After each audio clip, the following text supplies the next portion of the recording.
ఇక్కడ మీ మీడియా మిత్రులు పిలిచారు ఎలక్షన్ ఎలాగుందని నేను క్యాండిడేట్ని ఇక్కడ 235 బూత్ లో మా ఫాదరు, నా బ్రదరు, నా సిస్టరు, 22 మంది ఫ్యామిలీ మెంబర్ రిలేటివ్స్ ఓట్లు వేశారు. 4 ఓట్లు వచ్చాయి అక్కడ మురళీనగర్ లో. అర్థమైందా రాజ్యం ఎలాగుందో?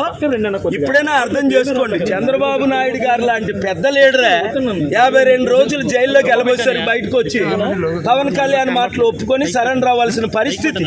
చంద్రబాబు నాయుడు గారు ముఖ్యమంత్రిని చేసింది నేను 95 లో. అప్పుడు ఎమ్మెల్యే మోదీ గారు, నితీష్ కుమార్ ఏంటి, నవీన్ పట్నాయక్ ఏంటి, ఒక కేజ్రీవాల్ సరెండర్ అవ్వకపోతే లోపల జైలుకి వెళ్ళాడు. ఇప్పుడు సీఎం రమేష్ కనకాపల్లో 50,000 మెజారిటీ అట, బీజేపీ 8లో 6 సీట్లట, జనసేన 21లో 19 సీట్లట. ఇంకెందుకు ఎలక్షన్? ఇప్పుడే నేను కలెక్టర్ గారితో సంతకం తీసుకొని వచ్చాను. ఆయన పెట్టనంటే గొడవ పెట్టుకొని మీరు ఎక్నాలజ్మెంట్ తీసుకోండి అని, ఇదిగోండి సంతకం. ఏమని డిమాండ్ చేశాను? కోర్టు ఆర్డర్ ఉంది 23-30ని. ఏమని? మీరు సీసీటీవీ లింక్ లాస్ట్ టైం ఎందుకు ఇచ్చారు క్యాండిడేట్లకి, ఇప్పుడు ఎందుకు ఇవ్వలేదు? ఇప్పుడు అర్థమైంది ఎందుకు ఇవ్వలేదు. సీసీటీవీ కెమెరాలు వెనకన ఎందుకు పెట్టలేదు, చుట్టూ ఎందుకు పెట్టలేదు? ఎందుకు కారణం? నాకు పడిన లక్షల ఓట్లు పోని యూత్ నిరుద్యోగులు 2 లక్షలు, క్రిస్టియన్స్ 2 లక్షలు, 3.5 లక్షల్లో బడుగు బలహీన వర్గాలు 2 లక్షలు ఏమయ్యాయి అంటే, పోనీ నా ఫాదరు, నా సిస్టరు, నా బ్రదర్లా, నా ఫ్యామిలీ మెంబర్స్ 235 బూత్లో వేసిన ఓట్లు.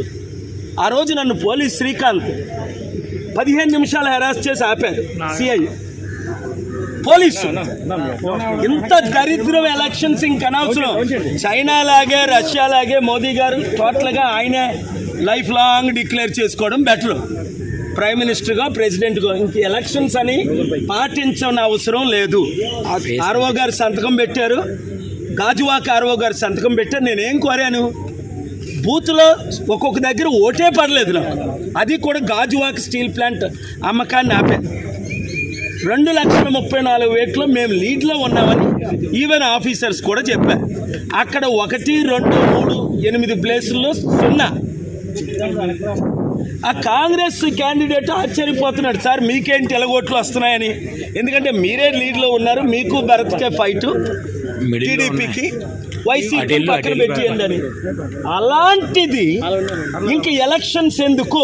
అందుకనే బాయ్కట్ చేసాం, బయటకు వచ్చాం, కౌంటింగ్ ఆపమన్నాను, పోలింగ్ రీపోలింగ్ పెట్టమన్నాను. Honourable high court already case pending ఉంది, June 6 హియరింగ్. అక్కడ నేను ఫ్యాక్ట్స్ ప్రజెంట్ చేస్తాను. వెబ్ లింక్ ఎందుకు ఇవ్వలేదు మాకు తెలిసిపోద్దని. మొత్తం ఈవీఎంస్ రిప్లేస్ అయ్యాయి, చైనా రష్యన్ చిప్ ఉందని. ఇక్కడ పెద్ద క్యాండిడేట్ ఎవరైతే లీడ్లో ఉన్నారో ఆయన నెంబర్ 2 చెప్పారు, పేరు చెప్పను. కానీ ఇప్పుడు ఇంకెందుకు ఎలక్షన్స్? అయితే మోదీకి సరెండర్ అయితే, నేను మొన్నే చెప్పాను కదా, 300తో మళ్ళీ మోదీ ప్రైమ్ మినిస్టర్ అవుతారు. ఎలాగవుతారో చెప్తానన్నాను. 200 అరౌండ్ ఇండియా వస్తుందని నేను చెప్పినట్టే జరుగుతున్నాయి. ఇక్కడ కూటమికి మాత్రం ఇంత ఘోరంగా ఓట్లు ఏం చేసుకుంటారు, ఈవీఎం రిప్లేస్ చేస్తారని ఊహించలేదు. మునుగోడులాగా మాకు ఇక్కడ ఓట్లు. నేను పుట్టినూరు, పెరుగునూరు, 1000 కోట్లు దానం చేసిన నేను.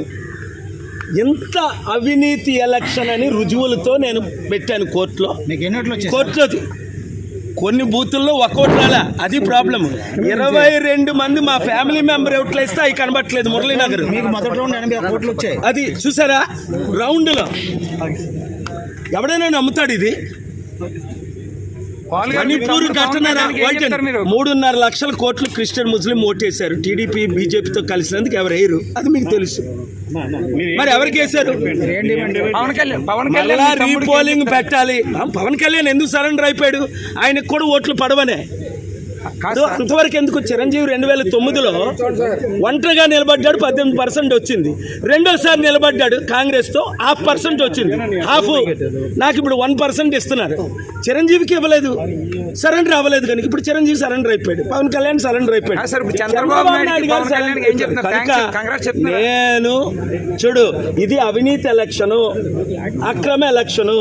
పోలింగ్ వెంటనే ఆపాలి, రీపోలింగ్ చేయాలి, రీకండక్ట్ చేయాలి విశాఖపట్నం. చెప్తున్నాను. మేము కోర్టుకి వెళ్తాం.